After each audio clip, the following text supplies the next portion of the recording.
दर्शकों नमस्कार। खबर में आगे बढ़ने से पहले इस वीडियो को जरा ध्यान से सुनिए।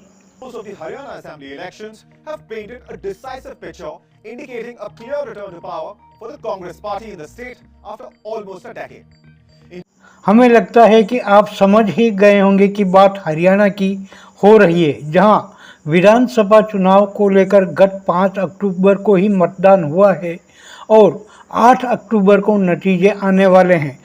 उसी का एग्जिट पोल बताते हुए कहा जा रहा है कि इस बार हरियाणा में परिवर्तन की लहर के चलते कांग्रेस स्पष्ट बहुमत के साथ सरकार बनाने जा रही है।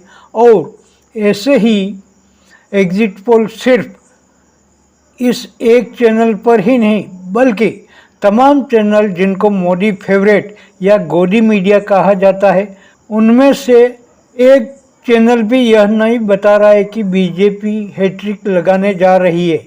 ऐसे ही एग्जिट पोल सर्वे आप इस तस्वीर में भी देख सकते हैं, जिसमें भाजपा को कहीं पर भी सत्ता में आते हुए नहीं दिखाया जा रहा है।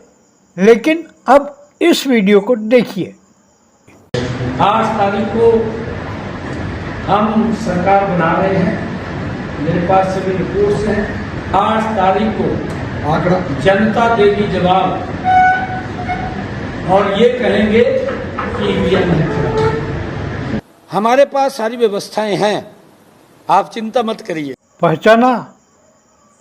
ये है हरियाणा के सीएम नायब सिंह सैनी, जो कह रहे हैं कि हमने सारी व्यवस्थाएं कर ली है, यानी चुनाव जीतकर सरकार हम बनाने जा रहे हैं और 8 तारीख को कांग्रेस कहेगी कि ईवीएम खराब थी। अब दोस्तों, जब देश का कोई चैनल, अखबार या सर्वे एजेंसी कहीं भी भाजपा की सरकार बनती नहीं दिखा रहे हैं और केवल सिटिंग सीएम ही यह बात कह रहा है कि हम सरकार बनाने जा रहे हैं, तो ज़रूर ईवीएम को लेकर कुछ गड़बड़ी की जाएगी या फिर पोस्टल बैलेट पेपर को लेकर कुछ खेल होगा। और ऐसे आदेश निर्वाचन अधिकारियों को क्या दे दिए गए हैं, इसी को लेकर जाने माने वरिष्ठ पत्रकार दीपक शर्मा ने 2 अन्य वरिष्ठ पत्रकारों उमाकांत लखेड़ा और हेमंत अत्री के साथ मिलकर सटीक विश्लेषण किया है।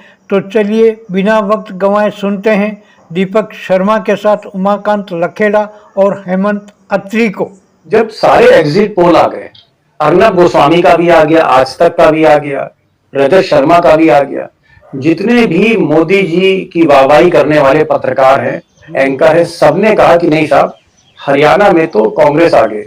जब कांग्रेस सारे एग्जिट पोल में आगे चल रही है, अत्री साहब के असेसमेंट में आगे चल रही है, आपके असेसमेंट में आगे चली, जितने भी मैंने पैनलिस्ट बुलाए, किसी ने ये नहीं कहा, इवन बीजेपी माइंडेड जो थे उन्होंने भी नहीं कहा कि साहब हरियाणा में बीजेपी जीत रही। सबने ये कहा कि कांग्रेस को एज है। तो जब कांग्रेस सारे सर्वेज में आगे चल रही है, तो मुख्यमंत्री अब ईवीएम की बात क्यों कर रहे हैं? क्या वो ब्यूरोक्रेसी को ये चेतावनी दे रहे हैं कि भाई हमारे साथ रहना, काउंटिंग में खेल नहीं होना चाहिए और हम ही लौट रहे हैं? इसका पर्पस क्या है? मुख्यमंत्री, बीजेपी के स्पीकर और बीजेपी के स्टेट प्रेसिडेंट, 3 टॉप लीडर ही क्यों बोल रहे हैं? Why this confusion? इसका मकसद क्या है लखेड़ा साहब? देखिए, वो जो नायब सिंह सैनी और उनके अगल बगल 2 लोग बैठे हुए थे, वो जो कुछ वो कह रहे थे वो डिक्टेशन दिल्ली से गया है उनको, वो उनकी अपनी भाषा नहीं है। ओहो। और मैं इलेक्शन कमीशन को कब से जानता हूं। टीएन सेशन का जिस दिन अपॉइंटमेंट हुआ था, उस समय सिंगल मेंबर इलेक्शन कमीशन होता था, सिंगल मेंबर। तब से आप कर रहे हैं। टीएन सेशन के टाइम पर जब उनकी अपॉइंटमेंट हुई थी और उनकी प्रेस कॉन्फ्रेंस हुई थी पहले दिन, तब मैं उनको कवर करने इलेक्शन कमीशन आईएनएस के पीछे होता था, हमारे लिए तो वॉकिंग था वो जी। तो उसके बाद जब टीएन सेशन ने पॉलिटिकल सिस्टम के खिलाफ बगावत शुरू कर दी, उसने कहा मैं रूल बुक से चलूंगा। मुझे भले ही नरसिम्हा राव ने अपॉइंट किया है, सरकार बनती ही 1991 में, लेकिन मैं रूल बुक के हिसाब से चलूंगा। मेरा कोई मतलब नहीं है किसी पॉलिटिकल पार्टी से या जिसने मेरे को अपॉइंट किया। क्या आज की तारीख में राजीव कुमार और उनके साथ 2 इलेक्शन कमीशन हैं जिनको मोदी जी ने अपॉइंट किया है, क्या वो ये दावा कर सकते हैं कि वो निष्पक्ष है? उनकी उनके बारे में इलेक्शन कमीशन का जो, आपको गंगा के बारे में ये बात सोचना पड़ेगा कि गंगा जब गंगोत्री जमुनोत्री से वो मैली हो जाएगी तो हरिद्वार ऋषिकेश और बनारस जाते जाते क्या हालत होगी उसकी। तो आप ये खेल ये समझिए कि इलेक्शन कमीशन की जो आज की जो संरचना है वो मोदी जी के लॉयलिस्ट लोग हैं, वो प्रधानमंत्री कार्यालय के लॉयलिस्ट हैं और उनका मालिक प्रधानमंत्री वो लोग हैं जो सत्ता चला रहे हैं, वो मालिक है उसके। तो जो ऑटोनॉमी इलेक्शन कमीशन की जो स्वायत्तता है, वो स्वायत्तता तो मोदी जी ने उसको ध्वस्त कर दिया, उसको अग्नि में डाल दिया। तो अब क्या है कि जो ये बयान आज नेताओं ने दिए हैं और जो इन्होंने डाइवर्ट करने की कोशिश की, चीफ मिनिस्टर ने दिए। मैं वही तो कह रहा हूँ, जी जो बयान दिए उन्होंने, नेता ही हुए वो, रूलिंग पार्टी के टॉप लोग हैं वो, तो उनसे जो बयान दिलाया गया, बयान इसलिए दिलाया गया कि आप माहौल बनाने के लिए बयान नहीं, मोदी जी तो बयान दे नहीं सकते, तो स्टेट से बयान दिलाया गया और उनसे जो कहलवाया गया कि ये बोलना है, क्योंकि ये गुजरात मॉड्यूल का एक बहुत बड़ा ये मॉड्यूल है कि ये इस तरह से चीजें करनी है, कंफ्यूजन क्रिएट करना है।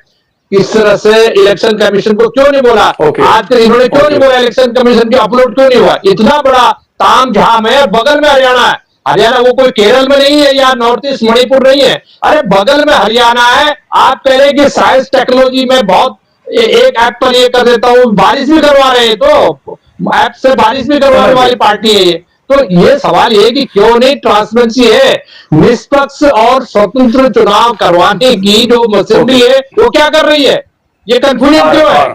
जी चलिए, आप भी इलेक्शन कमीशन जो है बहुत भीतर से जानते हैं, कवर कर रहे हैं। आपने कहा 33 सालों से, 91 से अब तक, और ये भी जो है हमारे जो किंग हैं, ये भी जो है इलेक्शन कमीशन बहुत दिन से कवर कर रहे हैं।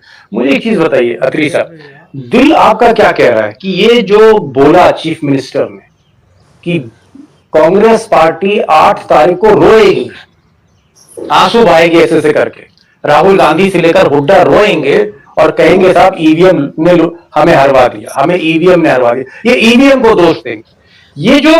ये जो भूमिका तैयार की जा रही है, ये जो स्क्रिप्ट है, इस स्क्रिप्ट का मतलब क्या है साहब, आप क्या समझ रहे हो? आप तो हरियाणा में बैठे हुए हो साहब, बताओ। इसका एक सूत्री कार्यक्रम है, केवल कंफ्यूजन फैलाना। कंफ्यूजन फैला दीजिए, जनता के दिमाग में एक कोने में एक बत्ती जला दीजिए कि हंग असेंबली भी आ सकती है। और हंग असेंबली आने का मतलब क्या समझते हैं, जो जेपी दलाल ने कहा था, सिंपल सी बात है। और अब उससे अगली बात आ दूं, आपके पास एक बाइक तो है आपके पास, जो आपने चलाया, अभी दिखाया कि क्या कह रहे हैं, उसके बाद जो झूठ पेडल की जा रही है उसको सुन के तो आपके रोंगटे खड़े हो जाएंगे। हरियाणा के अंदर, मैं आपको भेजूंगा थोड़ी देर में स्क्रीनशॉट, मेरे को बहुत बड़े नेता का एक अभी मैसेज आया व्हाट्सएप, जब आपके पास मारा था, कि एक पॉपुलर लीडर ने ये बताया है कि हरियाणा के अंदर ईवीएम के अंदर 10 से 15% वोटों की फिक्सिंग ऑलरेडी हो चुकी है। ये अभी व्हाट्सएप पे, ठीक, और ये पॉपुलर परसेप्शन इनके जो व्हाट्सएप चैनल्स हैं कि आप चिंता मत करो, हम ये सारा खेल कर रहे हैं। ये सारा लोगों को मेंटली प्रिपेयर करने का है। लेकिन मेरा ये मानना है कि हरियाणा के अंदर इन्होंने ये गलती अगर भूल से भी कर दी, तो हरियाणा में, मैं दीपक जी लिख के दे रहा हूं आपको, हरियाणा को जितना मैं जानता हूं इतना शायद बहुत थोड़े लोग जानते होंगे, इनको भागने की जगह नहीं मिलेगी। हरियाणा में हल्की सी भी हरकत कर दी तो, और उसका मतलब समझ लीजिए क्या मैं ये क्यों कह रहा हूं, I am saying it with utmost conviction on my part. और वो कन्विक्शन क्या है, हरियाणा के अंदर चुनाव इस बार कोई पार्टी नहीं लड़ रही है, अगर कोई बात हो तो दिमाग से निकाल दीजिएगा। इस बार चुनाव लड़ रही है जनता, और उसका है जनता बनाम भाजपा, ये याद रखिएगा। अगर इन्होंने उंगली भी टच कर दी, कहीं उंगली भी टच कर दी, मैं आपको बता रहा हूं इनको भागने की जगह नहीं मिलेगी, और ढूंढते रह जाएंगे आप। ये वही हरियाणा जिन्होंने अंग्रेजों का क्या हाल किया था, याद होगा, ये भूल गए, भागने की जगह नहीं होती। और इंपॉर्टेंट बात क्या है उसको समझिए आप, इस पूरे खेल की डेप्थ में जाइए आप। भारतीय जनता पार्टी ने चुनाव लड़ा कैसे, जरा सोचिएगा। BJP, CBI, ED, income tax, Mahendragarh में रेड की, समालका में रेड की, सोनीपत के एमएलए को अरेस्ट किया, याद होगा ना सारा, एक वो सारे उनके परमानेंट एलाई हैं। उसके बाद इनेलो, जेजेपी, बीएसपी, चंद्रशेखर रावण, हलोपा, गोपाल कांडा, सारे इंडिपेंडेंट।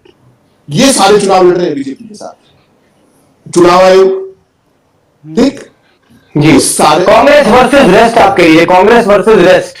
नो नहीं sir, sorry, it is Janata versus west. जनता अच्छा, बनाम people versus rest.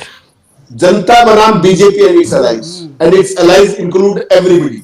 That is the election in Haryana. अब सवाल क्या है कि हरियाणा में जिस तरह की वेव है, कांग्रेस पार्टी जो भी सीट जीतेगी वो बहुत बड़े मार्जिन से जीतेगी, बहुत बड़े मार्जिन से, और बीजेपी जो भी सीट जीतेगी बहुत नैरो मार्जिन से जीतेगी।